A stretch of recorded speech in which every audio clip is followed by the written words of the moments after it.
This video will help you understand a couple of ways in which you can use the value of your current home in order to buy your next home without selling your current home ahead of time. Even though to make financially the deal work, you will need to sell your current home. If you don't know who I am, my name is Chris Dime. I'm a financial planner out of Edmonds, Washington, and I specialize in working with folks to and through retirement. If you're looking to buy a home in today's market, your offer needs to be super competitive. All else being equal, the offer that has the least amount of contingencies will be the most competitive one. Contingencies, as a quick refresher, are the things that allow a buyer to back out of the deal if for whatever reason that contingency is triggered. As a seller, you do not want a bunch of contingencies in the offer you're getting because that means that there's a probability that the deal could fall through and you have to go back to the drawing board with remarketing your home, looking at offers once again, and odds are all the offers you got ahead of time, those people have already moved on to other properties. The hardest contingency to waive as a seller, in my opinion, is the home sale contingency. This is a contingency that says if I can't sell my current home fast enough or at a price that I like, then I get it back out of this deal. The time frame for those is like 30 to 90 days, and so it can really slow down the sale process. Rest assured, however, there are some ways in which you as a buyer can confidently waive this contingency without having actually sold your current home first. So let's jump in. Waiving contingencies is a common practice in the real estate space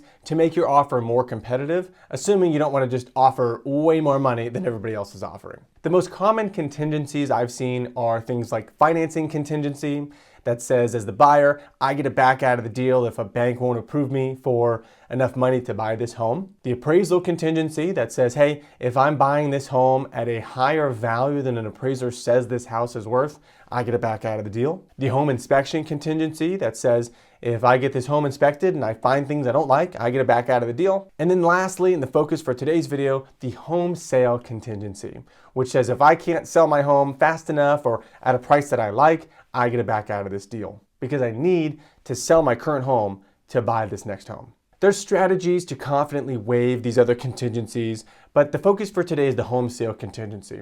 And there's a couple of main options out there that allow you to confidently waive that contingency without having actually sold your current home first. Those two financial tools are going to be the bridge loan and the third-party offer.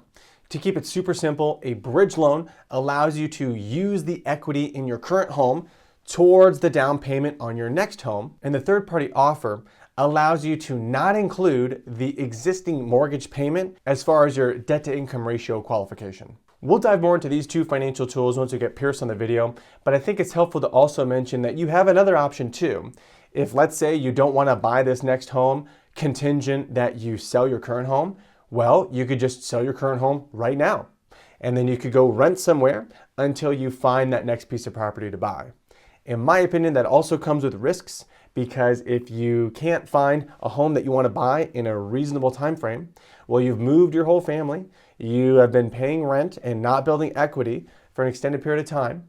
The housing market's going to continue to appreciate most likely, and it's going to be harder and harder to buy this next piece of property. Now, I know for a lot of you out there that don't currently have a piece of property, you're in this rigmarole right now. And there's some planning you can do around that, but ultimately, if you do have a current home and you sell it and then you rent, there are some risks to that as well. But you for sure will sell your home for a price that you like, and then you can spend all the time in the world shopping for that next piece of property. But let's say in a perfect world, you'd rather not do that, but you don't want to rush to sell your current home. How do we give ourselves some time to move out, move into the next place, fix up the old house, put the lipstick on, get those repairs that you neglected doing for a few years, and then ultimately creating the perfect, well-staged home to sell it at the open market? To do that, we could employ the bridge loan or a third-party offer. And to help us better understand this, let's get Pierce Rankin on the video. Pierce is a loan originator with the Winter Rankin team located in Kirkland, Washington, which falls under Fairway Independent Mortgage Company. He's my personal lender, and I've used him for the past decade or so in all of my home loan origination. So welcome, Pierce. Alrighty. Hey, Pierce. Good afternoon. Thanks for being here. Hey, Chris. Yeah, thanks for having me. So I guess long story short, you're on today because there's a couple of financial tools that clients can use if they're looking to essentially bridge selling their old home in order to buy their next home. I have colloquially kind of broken those down into two main products, the bridge loan and then the third-party offer loan. So I figured today you could shed some light in your expertise on these two types of products. Yeah, for sure. So the market right now, most folks uh, want to buy something before they sell, just for ease, convenience. You don't want to move twice. So there's two hurdles you're trying to overcome typically when you're trying to buy a new house before you sell your old house. The first one being, where's the down payment coming from? Most folks' down payment funds are in the equity of their own home, right? And so if you don't sell that first, how do you access it? Right. And then the second hurdle is your what's called your DTI ratio, or debt to income ratio, or qualifying ratio, it might be called. Um, Typically, without your current home sold and that mortgage paid off, a lender has to do something with that payment. You still have a mortgage payment; it's not, that's not paid off. Right. So most folks can't float or qualify with the current house payment and the new house payment, and keep that ratio within lending guidelines. So those are the two hurdles we're trying to navigate when folks are trying to buy before they sell. Yeah, because I figure odds are if this is a problem for you, aka needing to sell your first home to buy the next house, well, financially you probably aren't in the position to afford two, four, five, six, $700,000 mortgages, right? Correct. Gotcha. Correct. Yeah. Yeah. And so lending guidelines, they stipulate that there are a couple of ways to offset or not have to count your current mortgage payment. One of them being, obviously it's sold and it's gone. But the second one being either A, you have an offer on your current home, and that offer is non-contingent, meaning it's past all of its financing contingencies, inspection contingencies, things like that. Or B, that payment is due, your mortgage payment is due within 10 months. Like it's going to end within 10 months, which, as you know, most people's mortgage payments are 15, 20 years out into Right. the future. So um, the first one you brought up being a bridge loan. What the bridge loan does is it's a loan that taps into the equity of your current home. So it allows you to access the equity. So you Hmm. can take that and now use that as a down payment. And it's just a second loan on your property that gets paid off when you sell. And it's a short-term loan, meaning it's typically a balloon payment. That's the term, which means it's a loan that's due within 6 months. So that payment can be omitted from the calculation for the new house because it's due within less than 10 months.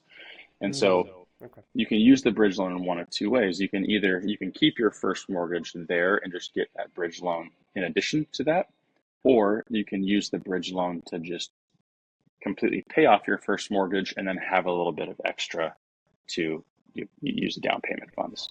So there's kind of Hmm. two ways to use the bridge loan. And which one do you see more often? The bridge completely paying off the old mortgage, or the bridge just being added as a second loan? Will you? Typically, it's paying off the first mortgage so that we can, because it wipes out that first mortgage payment, so we don't have to include that payment, which is typically the Gotcha. hurdle we are addressing. So, um, typically, for example, if a client has a $500,000 mortgage on their current place remaining, and their house is worth $1 million, they could get an $800,000 bridge loan, 500 of which pays off their old mortgage, and then they have 300 remaining to take that and then go use that as down payment for the new house.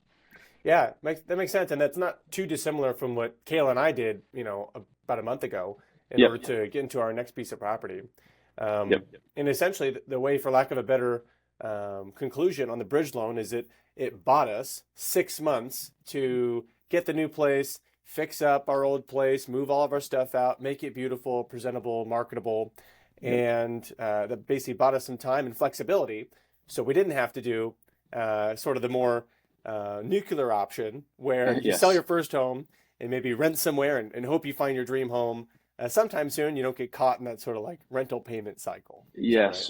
yes. Funny enough, talking about personal experiences, my wife and I in 2021 did the nuclear option. We Yeah. sold, moved into a rental for 3 months, and then bought. But most you're just dealing with different types of costs, right? You're doing the cost for the bridge loan, the cost of moving out, renting, moving twice. You're just evaluating what type of cost you want to pay. Um, and most agents will tell you, like, your house is going to show better if you're out of the house. Hey, you can stage it, you can paint it, fix things up. If you're trying to do that while you're in the house, typically you're going to sell your house for a higher price if it's staged nicely and there's not, for lack of a better term, junk laying around. Sure. So there's a cost for the bridge loan, but also there's, like I said, there's costs for the other avenues too. Well, I guess that's a good segue. So, like brass tacks, other than titling and other types of like onesie twosie fees that go along with any type of loan, can Yeah. you share what someone should expect to pay out of pocket for a bridge loan if they are looking to kind of rack and stack the pros and cons of selling, paying Yep. rent, and then buying versus buying a bridge loan to Correct. bridge that time? Yeah, it's typically about 2%. 2% of the loan that you're getting. So if you're getting $800,000 loan, $16,000 in cost you're paying for that. So Okay. that's kind of the standard cost for bridge financing. And is that a fee the client pays out of pocket, like from their bank account, or does all this get wrapped up into the next mortgage? How does someone pay that? Yeah, so good question. That gets wrapped into the bridge loan, so that gets paid once you sell. So that comes into the proceeds of your sale. So you're not having to Gotcha. come out of pocket. So, in that example I gave, if you got an $800,000 bridge loan that wiped out the $500,000 first mortgage, you sell your house for $1 million. The $800,000 plus whatever costs there were get deducted, at closing, and then you get the client gets the remaining proceeds. Gotcha. And in this case, they sold their house for $1 million. Let's say they owed 500 grand and they got an $800,000 bridge loan. Hmm. Can you share maybe why the bridge loan isn't for the full, 1 million? Let's say they got the house appraised and it appraises for Yeah, 1 million. yeah. The bridge financing has a maximum. Well, some will go up to 90% of the appraised value, but when you sell a house, there's costs to sell, real estate Yeah. agents, title company, all that different stuff. So most bridge financing lenders will only go up to 80% of the value of the home. Some will go up to 90, but typically it's right around 80%. Yeah, which might sound probably frustrating to the seller saying, "Oh, I need all this money," but it's also kind of protecting them because if you overextend yourself, you might have to pay out of pocket for all those Correct. onesie twosie fees and whatnot after your house sells. Which I think when someone gets a new mortgage, they're adjusting that payment. They probably don't want to have to pay out of pocket any surprise, bills to pay off the bridge loan. Well, and good point you brought up the payment. So the payment on the bridge loan is, you don't have to make the payment monthly. That also gets wrapped in, meaning it accrues on the back end of the loan. So if you have that loan for 2 months, you're not making the payment on it month one and month two. That 2 month payment is just paid off once the house sells. So that's another um, monthly cash flow consideration where it's a Gotcha. little, yeah. So, like mathematically, it's not free, of course, but you're deferring that interest payment towards after the big cash flow event happens to pay that. Correct. So you're not in a situation where you're having to make the payment on the bridge loan and the payment on the new mortgage once you. So it helps from a cash flow perspective. That makes sense. And then what about the interest rate? Do we get to go back in time like a decade ago and get a 3% bridge loan here in 2025 or not so much? Unfortunately, not. So bridge financing right now is typically somewhere around 7.75% to 8%. So about a percent above kind of normal conventional financing Gotcha. levels. Yeah. So though the client might in this case use the bridge loan, pay off their old mortgage at, we'll call it 3% or whatever, Yep. they'll then accrue 7-8% in interest on the new $800,000 bridge loan Yes. for however many months they have it until they sell their old place. Is that right? Correct. Yeah. So they're definitely incentivized to not just sit around and wait 5 months to sell your place. Yeah. It's the tool is intended for, hey, buy the house, move in, get your old, your departing residence on the market, and get it paid off. Yeah. Yeah, which, once again, personal experience, you kind of coached us through this whole process. That's exactly what Kayla and I did. And it was about a 1 month, maybe two, that interest accrued. Yeah. Now, who knows what the market will look like in the future, better, faster, or slower in the future, but essentially that's how we use the bridge loan. Yeah. Yeah. And again, weighing the cost, right? Most clients that are looking to move are pretty specific about where they want to move, and houses aren't sitting around. So it's like it comes up on a Thursday, and it's like, oh, that's the one, and so you don't have a lot of time to like put all these pieces in place. And so, and most sellers are not accepting a what we call contingent offer is like, hey, I'll buy your house after I sell my home. Well, most sellers aren't in this market aren't accepting that. So you got to figure out a way to get around it. For sure. Yeah. Lower contingencies, the better, or the less your Yep. contingencies. Yep. Well, can you, let's transition to the other loan, I guess, product, if you will, that's available for folks who are trying to bridge that gap. It's not called a bridge loan. I colloquially refer to it as a third party Third offer. party. Yep. Yeah. Could you explain a little bit about how that one works and maybe how it's a Yeah. little bit different? Yeah. So this is slightly different from a bridge loan in that what if you remember what I mentioned, we can omit the departing residence payment if there's an offer on the house. Well, Mm-hmm. obviously, if it's not on the market, how are you going to get an offer on a house? Okay, this is Yeah. where this third party offer comes in. So this would come into play if the client, let's just say, already has the funds for the down payment. Hey, we have savings over here. We're able to get a gift from a family member to go and buy to use as the down payment. The problem is just the payment on the current house. How are we handling that? Well, this third party offer comes in and makes a non contingent offer on the home, and typically there's a fee of about 1 to 2% for them to make that offer. And how that works is they come in and it's a walkthrough appraisal. And in the example that we gave of the $1 million house, let's just say, typically their offer is going to be below market. Typically their Mm-hmm. offer is going to say, hey, we'll offer you 900,000, and it's a non-contingent offer. But what happens is the closing timeline on their offer is like 6 months. So their intent is to never actually take possession of the property. It's an offer so that we as lenders can, hey, if there's an offer on the house, we can omit your payment on your mortgage, so you qualify for the next loan, the next Right. your new purchase, and you have your own funds for the down payment. The intent with the offer from the third party is you put your house on the market and you take it to market and you sell it like normal within 6 months, because they don't really want to take possession of the property. Mm-hmm. They're making their money on the 1 to 2% upfront fee that they're um, for their offer, and that 1 to 2% is calculated on the price they offer. So, for example, if they offered 900,000 on that, 9 to 18 grand. Gotcha. So it's slightly less expensive than a bridge loan, and it's slightly less moving parts because you're not getting a whole new loan. You're just having someone make an offer, um, so that the lender can then omit your payment on your departing Mm-hmm. residence. So Well, so in all accounts, it sounds like the third party offer is cheaper for the seller, right? They're yes, paying 1 to 2% versus 2%, for example, for the bridge. Can you yep, help us understand why someone might favor the bridge loan over the third party loan or yep. third party offer? It'd be if you don't have the funds for the down payment. Hmm. Yeah, if So you like if if you're you not sitting around with 100, 200,000 or so. correct.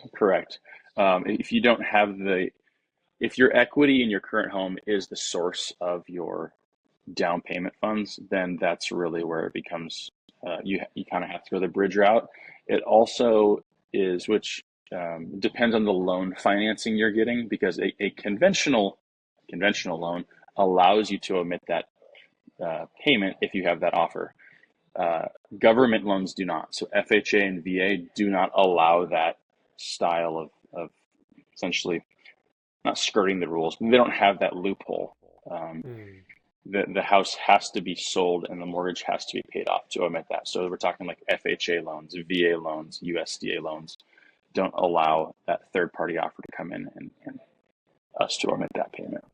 So if you're going to use one of those types of loans, bridge loan might be your only, we'll call it financing product to use Correct. to give you that free time. In addition, I Correct. suppose there's more risks in some ways, because if you do the third party offer, well, someone else is taking your house from you in 6 months. 6 months, Either yeah. you're going to sell it for ideally more, or whoever this third party is going to take your money or is going to take your house. And Yeah, that's fine. I suppose you sold it, but by definition, you sold it for under lower. market price. Correct. Correct. Yeah, and so you also have on the bridge loan there's the 6 months, and we've never had a scenario where the client did a bridge loan and then could not sell their house within the 6 months on the open market. Those scenarios are handled case by case, and essentially we would work with them to refinance that bridge loan into something else if Hmm. we got past that 6 months, but we haven't had to encounter that, thankfully. Yeah. Yeah. Yeah. Well, I suppose for the most part too, like you'd probably want to do a bunch of planning ahead of time if you're going to do this, Yeah. such as what's your house appraising at, and run some scenarios to see what the risks are of a bridge loan. Yeah, and it's definitely a integrated process with the real estate agent too, because it's just Mm. really understanding value of your house. Hey, if we move out and fix it up a little bit, how much more value is that going to bring? Obviously, there's unknowns where you're dealing with months timeline, and the market can change obviously within 60 days. But yeah, definitely good to have this all kind of laid out and planned out before you start going out and looking for houses. Sure. Yeah. Well, Yeah. so so we've touched on two of the, we'll call it, main financial products that someone could use to theoretically sell their first home on paper, and buy this Yep. next piece of property. Yep. What if someone doesn't need to use the equity in their old house, but they want to? Are there a couple of other tools they could use, like a home equity line of credit, for example? Yeah. Great question. We often recommend to clients that if we talk with them before they really start looking, is hey, get a home equity line of credit on your current house, and all that is a line of credit to pull out the equity. It's in the name, all right. And so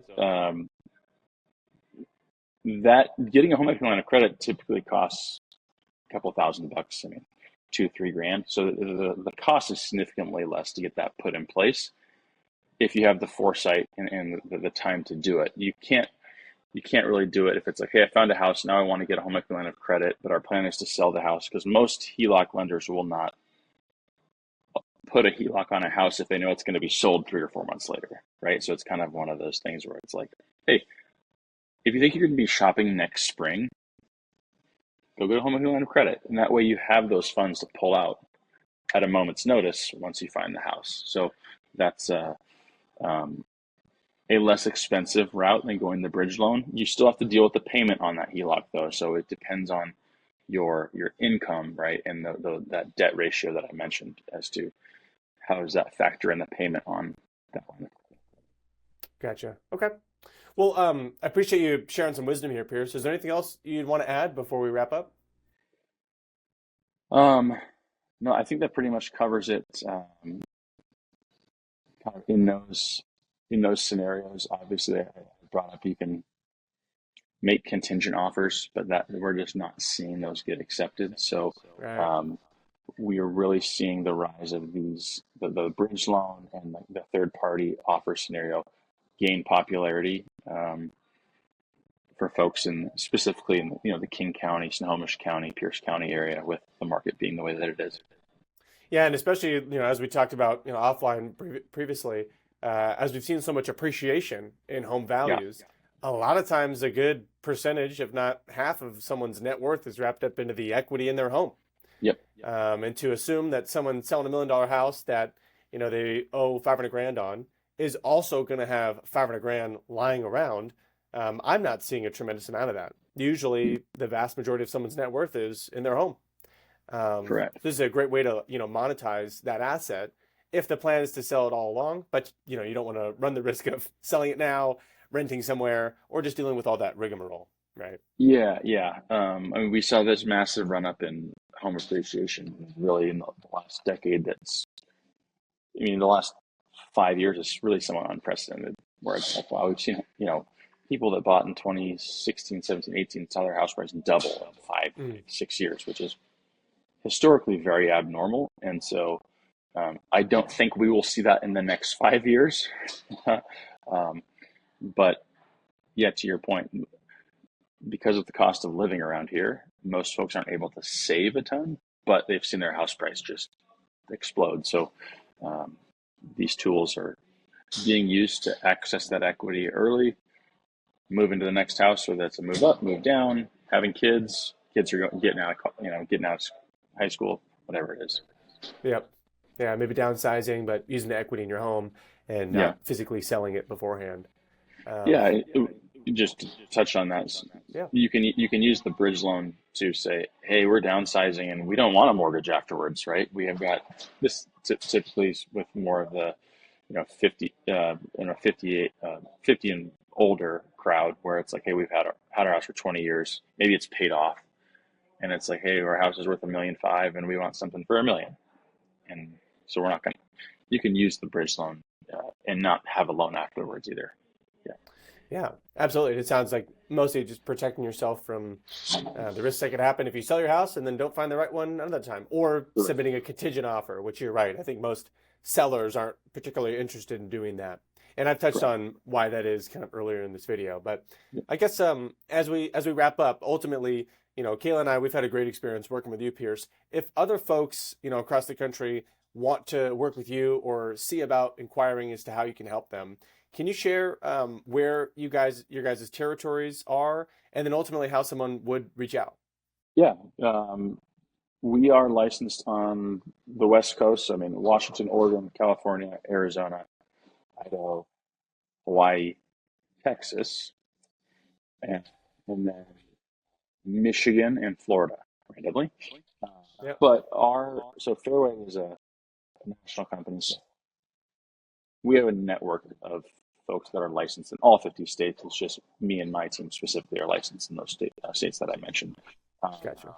and yeah, the best way to reach out would be via email. It's Winter Rankin team at fairwaymc.com. So M as in Yep. mortgage, C as in company.com. But we can put that in the notes too. For sure. Yeah, I'll link it below. Yep. Awesome. Well, like I said, we've had a great experience working with you. I hope this helps some folks. And if I'm hearing you correctly, even if folks reach out and they're in a territory you don't personally cover, odds are you know someone in the greater Fairway community that can help them. Happy to connect folks if you're, there's a lot of people, moving to Tennessee, Colorado, different places when we have hookups there too. Well, thanks, Pierce. I appreciate you making some time to share some wisdom with us. I'll let you get back to your afternoon. Have a wonderful rest of your day. Thanks, Chris. Bye. So hopefully that was helpful in better unpacking how a bridge loan versus a third-party offer could play a role as a financial tool to assist you in waiving the home sale contingency on your next offer. If you have further questions, you can always reach out to Pierce directly. I'll link his information below, or you can get in touch with me in the comments or on my website, whatever works best for you. Have an awesome rest of your day, and we'll talk to you later. Bye.